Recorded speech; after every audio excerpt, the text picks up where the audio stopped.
জয়গুরু। আজকে এই পবিত্র পূর্ণ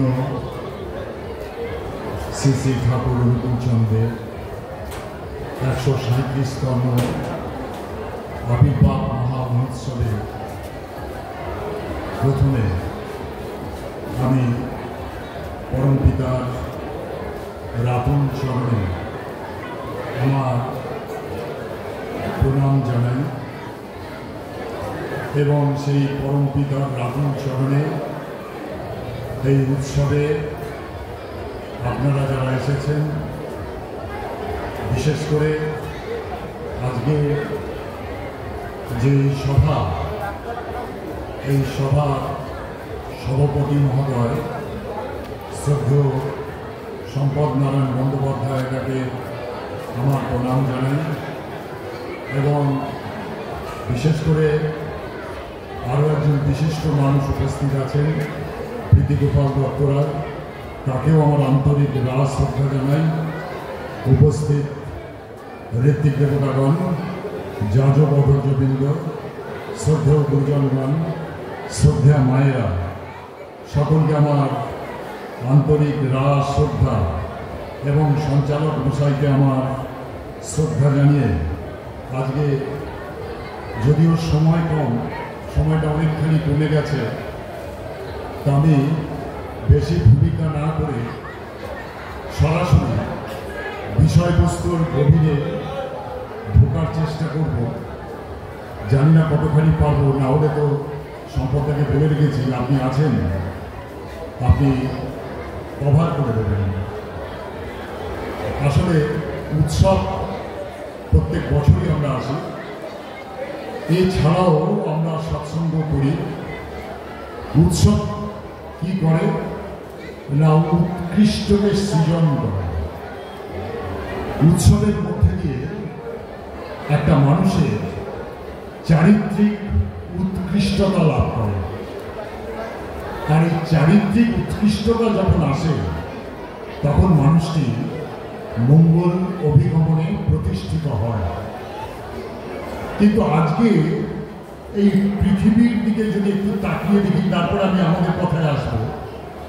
পৃথিবীর দিকে তাকিয়ে যদি দেখি তাহলে দেখব যে সব রাষ্ট্রনেতা বলুন বা যারা বিশেষ বিশেষ মানুষ, যারা বিশেষ বিশেষ পদে অধিষ্ঠিত হয়ে আছেন, তারা সকলেই চাইছেন মঙ্গল করতে, কিন্তু মঙ্গলটি করতে পারছেন না। যে মঙ্গলটা করতে যাচ্ছেন সেই মঙ্গলটাই অমঙ্গলে পর্যবসিত হয়ে যাচ্ছে। যেমন আপনাদের বলি, আমাদের দেশ স্বাধীন হল। দেশ স্বাধীন হওয়ার পর যারা দেশ স্বাধীন করলেন তারা ভাবলেন এইবার আমরা স্বাধীন, আমরা সত্যিকারের মঙ্গল পাব বা সত্যিকারের আমাদের জনগণের মঙ্গল হবে। কিন্তু দেখা গেল দেশ স্বাধীন হওয়ার পর সঠিকভাবে আমাদের জীবনের উন্নতি বা মঙ্গল আমরা দেখতে পেলাম না। 80 দশকে আপনারা জানেন, সেই সময় একজন সাংবাদিক সম্পাদক, খুব নাম করা লোক, পরে তিনি রাজনীতিতে যোগ দিয়েছিলেন, একটি বই লিখেছিলেন। সেই বইটার নাম হচ্ছে ইন্ডিয়া সিজ উইদিন, অর্থাৎ ভারত ভেতর থেকে অবরোধ। অর্থাৎ ভারতকে বাইরের দেশে অবরোধ করেননি, ভারত ভেতর থেকে অবরুদ্ধ হয়ে গেছে। কিভাবে না, চতুর্দিকে একটা বিচ্ছিন্ন আন্দোলন এবং উগ্রপন্থী কার্যকলাপ ভারতবর্ষে স্ফুলিঙ্গ আকারে ফুটে উঠেছে। সেই সময় দাঁড়িয়ে যখন প্রধানমন্ত্রীকে গুলি করে মারা হলো, তারপরে তিনি বইটি লিখেছিলেন ইন্ডিয়া সিজ উইদিন, ভারত ভেতর থেকে অবরোধ। কি বললেন না, আমরা সকলে ভারতবর্ষের বাসীরা ভেতর থেকে অবরোধ হয়ে গেছে। খুব সুন্দরভাবে তিনি বিশ্লেষণ করলেন ভারত ভেতর থেকে অবরুদ্ধ হলো কিভাবে। আসলে ভারত দেশ মানে তো একটা ভূখণ্ড নয়, দেশ মানে হচ্ছে মানুষ। এই মানুষ তারা ভেতর থেকে অবরুদ্ধ হয়ে গেছে। কিভাবে না, মানুষ এই যে আমরা শারীরিকভাবে যে সাদা পোশাকে দাঁড়িয়ে আছি, আসলে আমরা বাহ্যিকভাবে সাদা হয়েছি, ভেতর থেকে সাদা হতে পারিনি। আর ভেতর থেকে সাদা হওয়ার তুক কোনো রাষ্ট্রনেতা বা কোনো জ্যোতিষী বা কোনো সাহিত্যিক বা কোনো দার্শনিক এই তুকটি কিন্তু দিতে পারছেন না, কেউ করতে পারছেন না, এবং সেটা সম্ভব নয়।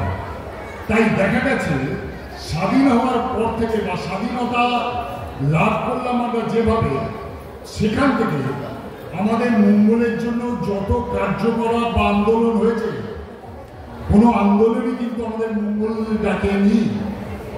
যেমন আপনাদের একজন লোকের নাম বলি, নামটা হয়তো আপনারা চিনবেন না, জানবেনও না, হয়তো আমাদের প্রীতিগোপাল দা নাম জানতে পারে।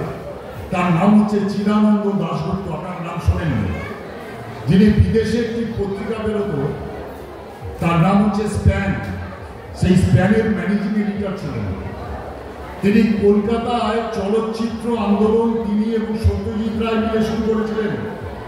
আজকে যে ফিল্ম সোসাইটির আন্দোলন সৃষ্টি কিন্তু এই দুজন মানুষের। তিনি একটি বই লিখেছেন, টকিং অ্যাবাউট ফিল্ম। তিনি বইটার মধ্যে লিখে দেখাতে চেয়েছেন আমাদের দেশে যত আন্দোলন হয়েছে, কোনো আন্দোলনই মানুষের জীবনের কাজে লাগেনি, মানুষকে মঙ্গলে অধিষ্ঠিত করেনি, মানুষকে উন্নতির পথে নিয়ে যায়নি। সবটাই পরবর্তীকালে মানুষ নিজের মধ্যে অবরুদ্ধ হয়ে গেছে বলে বলছেন। এক সময় ব্রিটিশ পিরিয়ডে আমরা আন্দোলন করলাম যে বহু বিবাহ বন্ধ করতে হবে, পলিগামি বন্ধ করতে হবে। যেন মনে হলো, উনি বলছেন, আমি বলছি নাকি, উনি বলছেন যে বহু বিবাহ বন্ধ হলে বোধহয় বোধহয় মানুষ মঙ্গলে অধিষ্ঠিত হয়ে যাবে। অসহযোগ আন্দোলন হলো, বিধবা বিবাহ চালু হলো, কিন্তু কোনোটাই একটা মানুষের জীবনে সঠিকভাবে মঙ্গল আসেনি, কোনোটাই মঙ্গল আসেনি।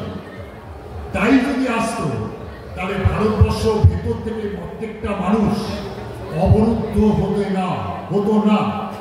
আজকের দিনে চিন্তা করুন, আজকের দিনে মনে করুন, আজকে বিশেষ করে আমাদের দেশে এত বেশি অমঙ্গলীয় কাজ হচ্ছে, সব কিন্তু রাষ্ট্রনেতার বিরুদ্ধে হচ্ছে, সব কিন্তু রাষ্ট্রের বিরুদ্ধে হচ্ছে। কিরকম? আবার রাষ্ট্র যে কাজগুলো করছে, পরবর্তীকালে দেখা যাচ্ছে সেই কাজগুলো ভুলে পর্যবেসিত হয়ে যাচ্ছে। যেমন একটা জ্বলন্ত উদাহরণ আপনাদের সামনে বলি, আরজিকর। আজকে শুধু আজকে ভারতবর্ষ নেই, ভারতবর্ষের বাইরেও বিরাট জায়গায় ছড়িয়ে গেছে। দেখুন, আমরা রাষ্ট্রনেতাদের ঠিক করে দিই, তাদের ভোট দিই, তারা আসে আমাদের মঙ্গল করার জন্যে, কিন্তু পরবর্তীকালে দেখি সেই রাষ্ট্রনেতাই আমাদের বড় সংকটের কারণ হয়ে যায়। আমরা তখন তার বিরুদ্ধে আবার আন্দোলনে নেমে যাই। তাহলে মানে কি হচ্ছে? আমরা প্রত্যেকটা মানুষ ভেতর থেকে একটা ক্লিয়ার কনসেপশন, একটা পরিষ্কার দৃষ্টিভঙ্গিতে আমরা কিন্তু অধিষ্ঠিত নই। কারণ কেন নই? না, আমরা প্রত্যেকেই ওই ভেতর থেকে পরিচালিত হচ্ছি। কার দ্বারা? না, বৃত্তি প্রবৃত্তির দ্বারা অবরুদ্ধ হয়ে পরিচালিত হচ্ছে। আজকে যে আমাদের দেশের ঘটনা, আর আমাদের দেশের মধ্যে সীমাবদ্ধ নেই, বিদেশে প্রচুর প্রভাব পড়ে গেছে, বিদেশে আন্দোলন হচ্ছে। আমি সেদিনকে খবরের কাগজে পড়ছিলাম, একজন বুদ্ধিজীবী কাম কলামিস্ট, মানে কলম লেখক, তিনি বিদেশে গেছিলেন। বিদেশে গিয়ে তাকে সাংবাদিকরা বলছে, তোমাদের আরজিকর নিয়ে সত্যি বেশ আন্দোলন হচ্ছে, এবং এই আন্দোলনটা বেশ শান্তিপূর্ণ আন্দোলন। এই শান্তিপূর্ণ আন্দোলনের মধ্যে দিয়ে মানুষ কিন্তু অনেক বেশি পরিবর্তন সাধন করতে পারে। যেমন মনে করুন, বলা হচ্ছে যে 2003 সালে জুনিয়র বুশ তিনি ইরাক আক্রমণ করেছিলেন। ইরাক আক্রমণ করাতে তিনি ইরাক আক্রমণ যখন করলেন, তিনি চিন্তা করলেন আক্রমণ করাটা বোধহয় ভুল হয়ে গেল। ভুল হয়ে যাওয়াতে তিনি দেশের মানুষের কাছে বড় আনপপুলার হয়ে গেলেন। তখন তিনি দেশের যত বুদ্ধিজীবী কবি ছিল তাদেরকে নিয়ে একটি চা চক্রে তিনি নেমন্তন্ন করলেন। নেমন্তন্ন করার পর দেখা গেল চা চক্রে একজন কবি এসেছিলেন, তার নাম স্যাম হ্যামিল। সেই কবি জানতে পারল যে এইটা আর কিছু নয়, বুশ নিজে যে অন্যায়টি করেছেন দেশবাসীর কাছে সেইটাকে চাপা দেওয়ার জন্য তিনি আমাদের সাপোর্টটি চাইছেন। এবং চা চক্রে আন্দোলনের কবি স্যাম হ্যামিল তিনি চিন্তা করলেন এই চা চক্রটাকে প্রতিবাদী সভা করে দিলে কিরম হয়। তিনি ইমেলে চিঠি চালাচালি করলেন সেই 100 জন কবিকে, বললেন আমরা বুশের এই চা চক্রটাকে প্রতিবাদী সভা করে দেব। এবং আমেরিকান গোয়েন্দা সংস্থায় খবর পেয়ে গেলেন। খবরকে তাদের প্রত্যেকের বাড়িতে ইমেলে একটি চিঠি গেল, চা চক্র ক্যান্সেল হয়ে গেছে, চা চক্র ক্যান্সেল হয়ে গেছে। জানতে পেরে ক্যান্সেল করে দিলেন। তাহলে চা চক্র ক্যান্সেল হয়ে গেল। পরবর্তীকালে কবিকে প্রশ্ন করা হয়েছিল, আচ্ছা এই যে আপনি প্রতিবাদ সভা করলেন, এই যে সবাই করলেন, এতে কি আপনি ইরাক আক্রমণটা কি দমন করতে পারলেন? বলছি যে না, পারিনি, কিন্তু মানুষের মধ্যে একটা কল্যাণ সঠিক সৎ পথটি জাগ্রত করতে পেরেছে, সঠিক পথটি জাগ্রত করতে পেরেছে। হ্যাঁ, কি জাগ্রত করলেন তারা বলবেন, তারা বুঝবেন, কিন্তু জাগ্রত যাই করুন না কেন প্রকৃত মঙ্গলের কাজ কিন্তু আমাদের জীবনে হচ্ছে না। আমরা কিন্তু ভেতর থেকে অবরুদ্ধ হয়ে গেছি। তাই আজকে প্রয়োজন হয়ে পড়েছে প্রকৃত মঙ্গলটা মানুষের কিভাবে হবে। আর প্রকৃত মঙ্গলটার জন্যে কিন্তু পরম পুরুষ যুগে যুগে নেমে আসেন। যেমন মনে করুন, আমি আবারও বলছি, আরজিকর নিয়ে খুব চারিদিকে আন্দোলন, উই ওয়ান্ট জাস্টিস, আমরা বিচার চাই। কি বিচার? বিচারটা হচ্ছে আর কিছু নয়, যে অপরাধ করেছে, যারা অপরাধের সাথে জড়িত তাদের সব ফাঁসি হোক বা তাদের শাস্তি হোক। হ্যাঁ, শাস্তি হলো। এর আগে যত অপরাধ হয়েছে সব শাস্তি হয়েছে, ধর্ষকদেরও ফাঁসি হয়েছে, আমরা দেখেছি। কিন্তু তা সত্ত্বেও রাষ্ট্রনেতা কি পেরেছেন আবার সেই ধর্ষণকে বন্ধ করতে, খুন রাহাজানিকে বন্ধ করতে? কেন পারছেন না? কারণ আমাদের কোনো প্ল্যান প্রোগ্রাম নেই। একটা মানুষ ভেতর থেকে কিভাবে শুদ্ধ হবে সেই প্ল্যান প্রোগ্রামটা কোনো রাষ্ট্রনেতার নেই, কোনো সাহিত্যিকের নেই, কোনো কবির নেই, কোনো জ্যোতিষীর নেই, কোনো দার্শনিকের নেই। ভেতর থেকে একটা মানুষকে যদি পরিবর্তন করা না যায় তাহলে কিন্তু যতই আপনি আইনের কচকচাটি দেখান, আইন যত কঠোর হোক না কেন, মানুষ কিন্তু প্রকৃত মঙ্গলের অধিকারী হয়ে উঠতে পারবে না। মানুষকে যদি ভেতর থেকে পরিশুদ্ধ না করা যায়। ঠাকুর কি বলেছেন আমি সেই কথাটি আপনাদের বলি। পাটনা হাইকোর্টের জাজ তিনি ছিলেন প্রফুল্ল ব্যানার্জি, যিনি ঠাকুর পরিবারের বেবিদিকে বিয়ে করেছিলেন। বেবিদিকে বিয়ে করেছিলেন প্রফুল্ল ব্যানার্জি। মাছ, মাংস, ডিম, পেঁয়াজ, রসুন তাকে, তিনি হাইকোর্টের জাজ, তিনি সব গ্রহণ করতেন। ঠাকুর জেনেছিলেন তার পরিবারের মেয়েকে তাকে বিয়ে করতে দিয়েছিলেন। খুব কষ্ট করেছেন। নারী মুক্তির জ্বলন্ত প্রতীক ওই জায়গাটায় ঠাকুর তাকে প্রতিষ্ঠিত করে দিয়েছিলেন। বলেছিলেন তুই যদি আমার বংশের মেয়ে হোস, ওই বাড়িতে তুই সত্যিকারের মঙ্গলটা ওদের প্রত্যেকটা জীবন এবং চরিত্রে উদ্ভিন্ন করে দিবি। যদি আমার প্রকৃত আমার কন্যা হোস তুই কিন্তু করে দিবি। বেবিদি সেইটা কয়েক বছর ধরে করেছেন। প্রফুল্ল ব্যানার্জি তার দীর্ঘদিন বেবিদিকে পাত্তাই দেননি, কিন্তু পাত্তা দিলেন। কখন পাত্তা দিলেন? কোর্টে গিয়ে তিনি আটকে গেলেন। একটি মানুষকে তাকে মৃত্যুদণ্ড দিতে হবে। তিনি মৃত্যুদণ্ড দেওয়াতে তার বিবেক কাঁদছিল যে মৃত্যুদণ্ড দেবো কি দেবো না, সিদ্ধান্ত নিতে পারছেন না। আর সিদ্ধান্ত নিতে না পাওয়ার ফলে এইবার তিনি তার স্ত্রীর কাছে এলেন, বললেন চলো, শুনেছি তোমার, দেখেওছি তোমার জ্যাঠা তো গুরুগিরি করে, যাই তোমার জ্যাঠার কাছে একবার যাবো।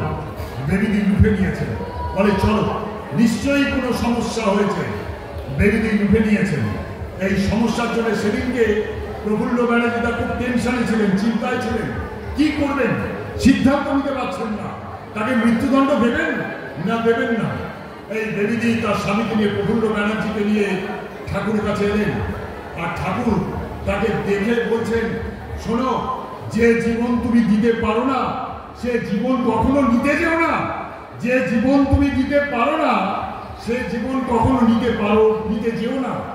সঙ্গে সঙ্গে প্রফুল্ল ব্যানার্জি দা ঠাকুরকে জিজ্ঞেস করছেন, কি করব, আমার কাছে যা এভিডেন্স আছে তাতে করে তো মৃত্যুদণ্ড দিতে হবে। বলে, মৃত্যুদণ্ড দেওয়াটা সোজা, একটা মানুষকে ভেতর থেকে যদি পরিবর্তন করতে না পারো, ওই মানুষটাকে যদি তুমি রাষ্ট্রের সম্পদ করতে না পারো, ওই মানুষটাকে যদি তুমি দৃষ্টান্ত স্থাপন করতে না পারো, তাহলে তোমার আইন দিয়ে কি হবে? ওই আইন প্রকৃত মানুষের মঙ্গল কামনা করবে না। তবে আইনের প্রয়োজন আছে, কঠিন আইনের প্রয়োজন আছে। তার আগে প্রয়োজন হচ্ছে একটা মানুষ ভেতর থেকে কি করে পরিশুদ্ধ হবে তার ব্যবস্থা করা। প্রফুল্ল ব্যানার্জিদার চোখ খুলে গেল, তিনি কিন্তু সেই মানুষটিকে, ক্রিমিনাল মানুষটিকে সৎ মানুষে রূপান্তরিত হয়েছিলেন। পরবর্তীকালে প্রফুল্ল ব্যানার্জিদা শুধু দীক্ষাই নেননি, ঠাকুরের নীতিকতা করেছেন। তার ছেলে ভাস্কর ব্যানার্জি, তিনি আইএস অফিসার হয়েছেন এবং তিনিও কিন্তু এখনো জীবিত আছেন। তাই ঠাকুর অনুকূল চন্দ্র, তিনি কিন্তু একটা মানুষকে ভেতর থেকে পরিবর্তন করে দেয়, মানুষটিকে প্রকৃত মঙ্গলের অধিকারী করে। আমি কথা খুব তাড়াতাড়ি সংক্ষেপ করে দেবো, কারণ আমার পেছনে প্রীতিদা আছে এবং শ্রদ্ধ সম্পদা তো আছে। আমি কথা সংক্ষেপ করব। আমি ঠাকুরের জীবনের একটি ঘটনা বলছি, মানুষের প্রকৃত মঙ্গলটা কিভাবে হবে। ঠাকুর একদিন সকালবেলা শীতকালে পাবনায় বসে আছেন, একটি মা এসে হঠাৎ চুপ করে এসে ঠাকুরের পায়ের তলায় কেঁদে বললেন, তুমি এত দয়াল নিষ্ঠুর, দয়াল তুমি এত নিষ্ঠুর কেন? আমি থাকতে আমার ছেলেটাকে দিলে কেন? বলে ঠাকুরকে দায়ী করে প্রচন্ড তিনি ঠাকুরের পায়ে মাথা ঠুকতে লাগলেন। ঠাকুরের মুখের দিকে তাকালেন না। আর সকালবেলা ঠাকুর এসে বসেছেন, আর এই ঘটনার জন্য কেউ কিন্তু তৈরি ছিল না। কেউ মাটিকে এই কাতর আরতিতে কেউ বাধাও দিতে পারছেন না যে মাটিকে ঠাকুরের কাছ থেকে সরিয়ে নিয়ে যাবেন, এই চিন্তাটাও কেউ করতে পারছে না। শেষে দীর্ঘক্ষণ পর মাটি মুখ তুলে ঠাকুরের দিকে তাকালেন। যখন দেখলেন তার হাতে ঠাকুরের চোখে জল পড়ল, তখন তিনি ঠাকুরের দিকে তাকিয়ে দেখছেন, শুধু মাটি নয়, ঠাকুরও কাঁদছেন। আর ঠাকুর যখন কাঁদছেন, তখন এই মাটি ঠাকুরকে বলছেন, দয়া তুমি কাঁদছো, তোমার কাছে এলাম সান্ত্বনা পাওয়ার জন্য, তুমি কাঁদছো। তুমি যদি কাঁদো, দয়াল আমরা কার কাছে গিয়ে সান্ত্বনা পাবো? শ্রী ঠাকুর কাঁদতে কাঁদতে বলছেন, আমি কাঁদবো না তো কে কাঁদবে বল? আমি যদি জানতাম তোর ছেলেকে বাঁচানো যেত না, তার আমি কাঁদতাম না। আমি জানি তোর ছেলেকে বাঁচানো যেত, এটা পারলাম না বলেই কিন্তু আমি কাঁদছি। সঙ্গে সঙ্গে মাটি কান্নাটি থামিয়ে দিলেন। কান্নাটি থামিয়ে দেওয়ার পর ঠাকুরের মুখের দিকে তাকিয়ে রইলেন। ঠাকুরের মুখের দিকে তাকাতে ঠাকুর বলছেন, রামচন্দ্রের আমলে একটা অকাল মৃত্যু হয়েছিল। রামচন্দ্রের কাছে তার পিতা ছেলের মরদেহ নিয়ে রাজাকে কৈফিয়ত চালু করেছিল। দেখুন, ওই জন্য বলি রাম রাজত্ব, পুরুষোত্তম ভগবান তার রাজত্ব। তিনি এসে প্রকৃত মঙ্গলটা তিনি শুরু করে দেন, প্রকৃত মঙ্গল যজ্ঞটা তিনি শুরু করে দেন। এই পুরুষোত্তম উৎসবের মধ্যে দিয়ে সেই মঙ্গল যজ্ঞের বার্তাটি মানুষের চরিত্রের মধ্যে গেঁথে দেওয়ার চেষ্টা করেন। সেই মঙ্গল বার্তাটি কি না, রামচন্দ্রের কাছে সরাসরি ওই মানুষটি তার ছেলেকে নিয়ে চলে গেছিল। পারেন আপনি আজকে আপনার কোনো সমস্যা নিয়ে ডাইরেক্ট রাষ্ট্রনেতার কাছে কৈফিয়ত চাইতে পারবেন না, যেতে পারবেন না। সেই ইনফ্রাস্ট্রাকচার, সেই অ্যাডমিনিস্ট্রেশন আমাদের নেই, কিন্তু রামচন্দ্রের আমলে ছিল।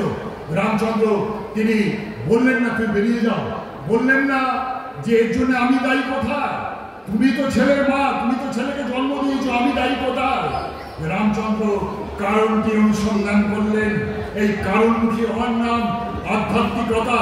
আর কারণটি নিরসন করলেন, আর নিরসন করার পর তারপর থেকে কিন্তু আর কোনোদিন অকাল মৃত্যু হয়নি। পরবর্তী শ্রীকৃষ্ণ এসে বর্ণাশ্রমের প্রতিষ্ঠা করলেন, আর 2000 বছর তারপরে কিন্তু রাষ্ট্রকে ভেবে দেখতে হয়নি। অকাল মৃত্যু, খুনোখুনি, রাহাজানি আর কোনো ব্যাপারে তাকাতে হয়নি। পুরুষোত্তম ভগবান যখন আসেন তিনি কিন্তু সার্বিক মানুষের মঙ্গল যোগ্য নিয়ে আসেন, মঙ্গল করবার জন্য আসেন। তার একমুখী আন্দোলন নয়। বলে না বিধবা বিবাহ করলে তোমার সম্মঙ্গল হবে, বহু বিবাহ করলে সম্মঙ্গল হবে, তা বলেন না। অকাল মৃত্যু কিভাবে রোধ হবে তা বলেন না। তিনি সার্বিক ব্যাপারটা ভাবেন। এই কথাটি যখন থেমে গেছেন, ঠাকুর ওই কালিদাসী মাকে বললেন, ও কালিদাসী, সারদা তো নদিয়া থেকে কষ্ট করে এসেছে, যাও ওকে বিশ্রাম নিতে যাও। মাটিতে বলে যা তুই বিশ্রাম নিয়ে ওটা না কথা কত। এই তিনি যখন বিশ্রাম নিতে চলে গেলেন, কৃষ্ণপ্রসন্ন ভট্টাচার্যরা ঠাকুরের কাছে এসছেন। ঠাকুরের কাছে এসে একটা পেন এবং কাগজ দিয়ে এসছেন। ঠাকুর এই মাত্র তো বললেন আপনি অকাল মৃত্যু রোধ করা যায়, বলুন তো কি করলে অকাল মৃত্যু রোধ করা যায়? তাহলে তো আমরা এত লক্ষ লক্ষ লোকের অকাল মৃত্যু আছে, কৈফিয়ত তো আর কেউ নেই, আমরা তো অকাল মৃত্যুটা রোধ করতে পারি। সঙ্গে সঙ্গে ঠাকুর কেষ্টদাকে বললেন, কেষ্টদা আমি তো অ্যালোপ্যাথিক মেডিসিন দিই না, মনে করুন পেট ব্যথা হয়েছে একটা ট্যাবলেট দিন, পেট ব্যথা কমে যাবে। পেট খারাপ হয়েছে একটা ট্যাবলেট দিন, পেট খারাপ ভালো হয়ে যাবে। এটা কিন্তু অ্যালোপ্যাথিক মেডিসিন, সেই মেডিসিনের কথা আমি বলি না, আমি বলি সার্বিক কল্যাণের কথা। আর সার্বিক কল্যাণ যদি করতে হয় তাহলে একটা মানুষকে আচার্য গুরুর দীক্ষা নিতেই হবে। দীক্ষা নিয়ে যজন যাজন ইষ্টবিধি শুধু নয়, তাকে স্বস্থানিক ব্রতধারী হতে হবে। আর এই স্বস্থানিক ব্রতধারী নিলেও কিন্তু হবে না, বর্ণাশ্রমের প্রতিষ্ঠা করতে হবে, তার বিবাহ ব্যবস্থা ঠিক করতে হবে, দাম্পত্য জীবন ঠিক করতে হবে, তবেই কিন্তু অকাল মৃত্যু রোধ হবে, তবেই কিন্তু ঘরে ঘরে দেব শিশুর জন্ম হবে। আর দেব শিশুর জন্ম হলে রাষ্ট্রকে আর ফিরে তাকাতে হবে না। এই যত ক্রাইম আছে, এই ক্রাইম দেশ থেকে অবলুপ্ত হয়ে যাবে। আমি সেই বাণী নিয়ে এসেছি। এইটা যদি প্রতিষ্ঠা করতে না পারেন তাহলে কিন্তু মানুষের সার্বিক মঙ্গল কিছু হবে না। তাই বলি উৎসবের মধ্যে দিয়ে, ব্যক্তিগত যাজনের মধ্যে দিয়ে, মানুষকে সেবার মধ্যে দিয়ে মানুষকে প্রকৃত মঙ্গলের অধিকারী করে তুলুন, এইটাই আমার কথা। আর সেইটা করতে গেলে পুরুষোত্তম ছাড়া আর কোনো কথা নেই। কথা শেষ করবো একটি কথাটা দিয়ে। ঠাকুরের কাছে আসেন সুশীলা হালদার মা। সুশীলা হালদার মা, তার স্বামী যোগেন হালদার আপনারা সকলে জানেন। তারা সকলেই যোগেন্দার বার্মা থেকে তিনি কিন্তু ঠাকুরের আশ্রমে হোল টাইমার হয়ে এসে গেছেন। হোল টাইমার হয়ে সারাক্ষণ কাজ করেন। যোগেন্দাকে ঠাকুর বাইরে পাঠিয়ে দেন, সুশীলা হালদার মা তিনি থাকেন। সুশীলা হালদার মাকে ঠাকুর একদম জিজ্ঞাসা করছেন, হ্যাঁ রে সুশীলা, বল দেখি তুই তো এতদিন দীক্ষা নিয়েছিস, এতদিন যজন করলি, এতদিন যাজন করলি, এতদিন ইষ্টবিধি করলি, তুই তো স্বস্থায় নিয়ে নিলি, তোর উন্নতি মঙ্গল কি হলো তুই আমায় বল দেখি। তখন সুশীলা মালদা তো লেখাপড়া জানেন না, উনি ছেলের সাথে পরীক্ষা দিয়েছেন, ম্যাট্রিক পরীক্ষা দিয়েছেন, বিয়ে পরীক্ষা দিয়েছেন, তখনও তিনি দেননি। তিনি আকুল পাথারে পড়ে গেলেন, সত্যি তো আমি কি পেয়েছি? আমার তো বাড়ি হয়নি, আমার তো গাড়ি হয়নি, আমার তো বড় নামডাক হয়নি, আমি তো সেরকম কিছু পাইনি, ভালো খেতেও পাই না, এইখানে আনন্দবাজারে যে লাপসি চালটা হয় তাই খাই, আমি কে পেয়েছি? তিনি গভীর অভ্যন্তরে ঢুকে গেলেন। ঠাকুর বলেন, শোন, তোকে 3 দিন সময় দিলাম, 3 দিন পর তুই কিন্তু আমার এই প্রশ্নের উত্তর দিবি। এতদিন দীক্ষা নিয়ে, এতদিন যাজন করে ইষ্টবিধি করে স্বস্থায় নিয়ে তুই কি পেলি সেইটা আমাকে বলবি। উল্টো চাপ আমরা প্রশ্ন করি, এতদিন তো দীক্ষা নিলাম, আমরা ব্যক্তিগত দেবতাকে প্রশ্ন করি, কই কি পেলাম? দীক্ষা নিয়ে আমার কি হলো? স্বস্থায় নিয়ে আমার কি হলো? বরং আরো কষ্ট দুঃখ বেড়ে গেল। আর ঠাকুর ঠিক উল্টো দিকে এই প্রশ্নটাই করে দিলেন। আমার মনে হয় সুশীলা মার মনে এই প্রশ্নটি জেগেছিল, তাই ঠাকুর আগে থেকে তাদের প্রশ্ন করে দিলেন। সুশীলা মা চিন্তায় পড়ে গেছেন। 1 দিন কেটে গেল, 2 দিন কেটে গেল, 2 দিন যে কেটে গেল, ঠাকুর ওনাকে বললেন যে সুশীলা, কাল সকালে কিন্তু বলতে হবে যে তুই কি পেলি। সুশীলা মা সারাদিন চিন্তা করছেন, সত্যি আমি কি পেলাম? কোনো কুল কিনারা পাচ্ছেন না, রাস্তায় ঘুমিয়েছেন, চিন্তা করতে করতে ঘুমিয়েছেন। ঘুমোতে ঘুমোতে রাত্রে একটি অদ্ভুত স্বপ্ন দেখলেন। অদ্ভুত স্বপ্ন দেখে তিনি দেখলেন সকালবেলা ঠাকুরের কাছে প্রণাম করতে গেছেন। ঠাকুর বলছেন, কিরে তুই কি পেলি আমায় বলবি তো, আজকে তোর আজকে শেষ দিন। তখন সুশীলা মা মুখ দিয়ে ওই স্বপ্নের মধ্যে দেখছেন, মুখ দিয়ে বলে বলছে, ঠাকুর আমার আর কি চাই? আপনাকে পেয়েছি, আপনাকে দেখতে পাচ্ছি, আপনার সৎসঙ্গ করছি, এছাড়া একটা মানুষের জীবনে আর কি চাই? আর যারা আপনাকে পায়, আপনাকে আপনার সৎসঙ্গ করে, তারা তো আপনাকে নিত্য পায়। আর যারা নিত্য পায় তাদের ওটাই পরম পাওয়া হয়ে যায়, তাদের আলাদা করে আর কোনো কিছু পাওয়ার থাকে না। সেই রাত্রে যখন স্বপ্ন দেখলেন, সঙ্গে সঙ্গে পরের দিন সকালবেলা ঠাকুরের কাছে প্রণাম করতে গেছেন। প্রণাম করতে গিয়েই যেই মুখটা তুলেছেন, ঠাকুর বলছেন, কিরে সুশীলা, আজকে তোর শেষ দিন, আজকে তিনি উত্তর দিতে হবে। কিন্তু সঙ্গে সঙ্গে সুশীলা মা রাত্রি স্বপ্নের কথা বলে গেল। সঙ্গে সঙ্গে চেঁচিয়ে বললেন, ঠাকুর আমার কি পাওয়ার আছে? এই নিত্য ইষ্টভীতি করি, আপনি এসে ইষ্টভীতি গ্রহণ করেন, স্বস্তানি পালি, আপনার সাহচর্য পাই, আপনাকে দেখতে পাই, এটা পেলেই তো একটা মানুষের পরম্পরা। শ্রী শ্রী ঠাকুর বলছেন, ওরে ঠিক বলেছিস, ঠিক বলেছিস, যারা এর মধ্যে এগিয়ে থাকে তারা নিত্য আমাকে পায়, আর যারা নিত্য আমাকে পায় তাদের মধ্যে মঙ্গল বিরাজ করে। শুধু তাই নয়, তারা মঙ্গলের মুক্ত প্রতীক হয়ে যায়। তাদের সংস্পর্শে যারা আসে সংস্পর্শে তারাও মঙ্গল অভিগণে চলে। এই বার্তাটি মানুষের কাছে পৌঁছে দেয়।